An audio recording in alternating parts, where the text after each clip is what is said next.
நீங்க எந்த கேள்வி வேணாலும் என்னிடம் கேட்கலாம், நான் பதில் சொல்றேன். அதற்கு பிறகு உங்கள் அனைவரும் உணவு நீங்க நிச்சயம் சாப்பிட்டுட்டு போகணும். அதுதான் கேப்டனுக்கு என்றைக்கும் மகிழ்ச்சி என்பதையும் உங்ககிட்ட தெரிவிச்சுக்கிறேன். எனவே நீங்கள் உங்கள் கேள்விகளை கேட்கலாம்.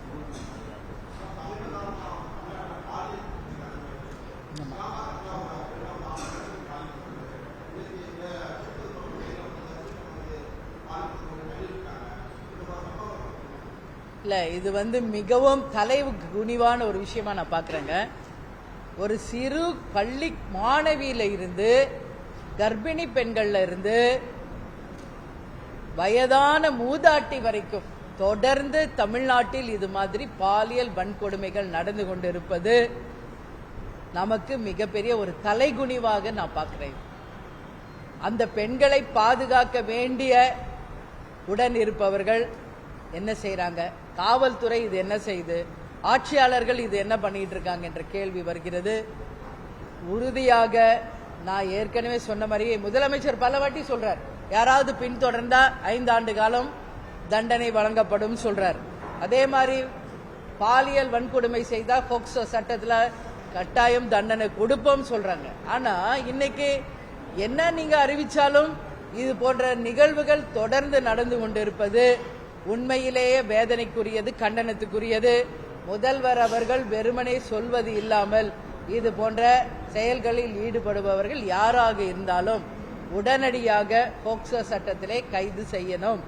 அதைவிட மிக கொடூரமாக பாலியல் பண்றவங்கள நிச்சயமாக தூக்கு தண்டனை தரணும். அப்பதான் இதுக்கு ஒரு நிரந்தரமாக ஒரு முற்றுப்புள்ளி வருமே ஒழிய, இல்லை என்றால் இந்த நிகழ்வுகள் இது தொடர்கருதியாக தான் இருக்கும். நீங்களும் கேள்வி கேட்டிருப்பீங்க, நாங்களும் பதில் சொல்லிக்கிட்டே இருக்க வேண்டியதுதான்.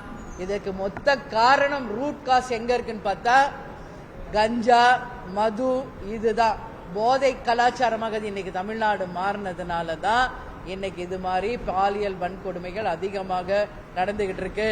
மாணவிகள் முதல் கொண்டு யாருக்கும் பாதுகாப்பு இல்லை. பாதுகாப்பு தர வேண்டிய ஆசிரியர்களே அவர்களை பாலியல் வன்கொடுமை செய்வது நிச்சயமாக கண்டனத்துக்குரியது. வேலியே பயிரை மேய்கின்ற கதையை நாம பார்த்துக்கிட்டு இருக்கோம். அது நிச்சயமாக இது தடுக்கப்படணும் என்பது எங்களுடைய கருத்து.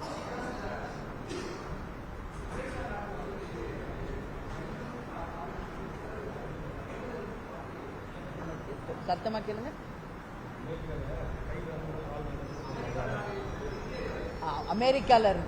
அமெரிக்கால இருந்து உரிமை பெறாமல் தங்கிறவங்களை அவங்கவுங்க நாட்டுக்கு அனுப்பியிருக்காங்க.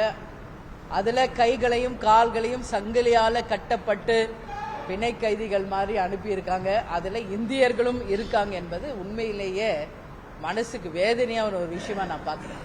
இன்னைக்கு அமெரிக்கா ஒரு வல்லரசு நாடா இருக்குன்னா அதுக்கு மிகப்பெரிய பங்கு இந்தியர்களால அப்படிங்கறத நான் கேப்டன் கூட அவருக்கு ட்ரீட்மெண்ட்டுக்காக போய் 1 வருஷம் அமெரிக்கால இருந்தப்ப நான் கண்கூடா பார்த்தேன்.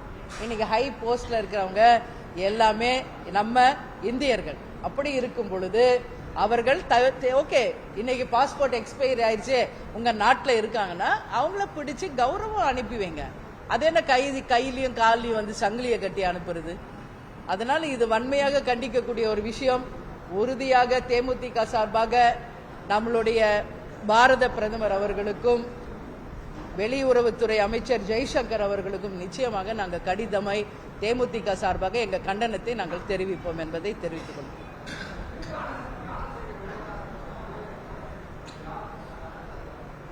இன்னைக்கு நாங்க தீர்மானத்திலேயே அது கொடுத்திருக்கோம், உங்களுக்கு வந்திருக்கோம்.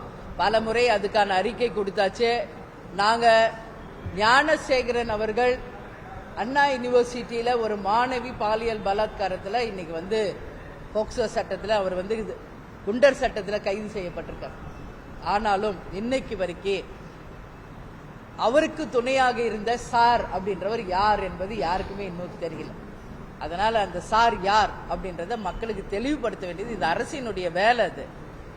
அது எவ்வளவு பெரிய அரசியல் பின்புலம் இருப்பவராக இருந்தாலும், உங்களுக்கு வேண்டியவராகவே இருந்தாலும், இந்த அரசின் கடமை அந்த சார் யார் என்பதை மக்களுக்கு தெரியப்படுத்தணும் என்பதை இந்த பிரஸ் மீட் மூலம் மீண்டும் நாங்கள் அதை வலியுறுத்துவோம்.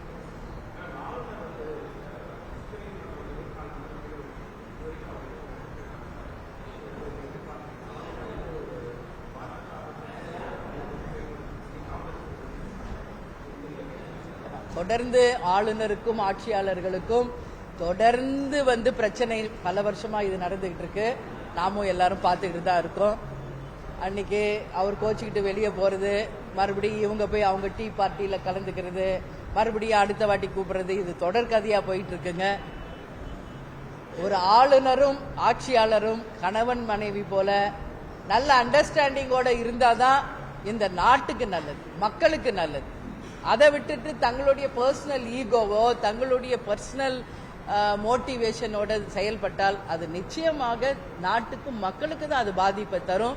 அதனால 2 பேருமே அதை புரிந்து கொண்டு அவங்கவுங்களுக்கு ஒரு அதிகாரம் இருக்கு, அவங்கவுங்களுக்கு ஒரு உரிமை இருக்கு, நல்ல அண்டர்ஸ்டாண்டிங்கோட நடத்தி நாட்டுக்கு மக்களுக்கு நல்லது செய்யணும்னு நாங்க கேட்டுக்கோம்.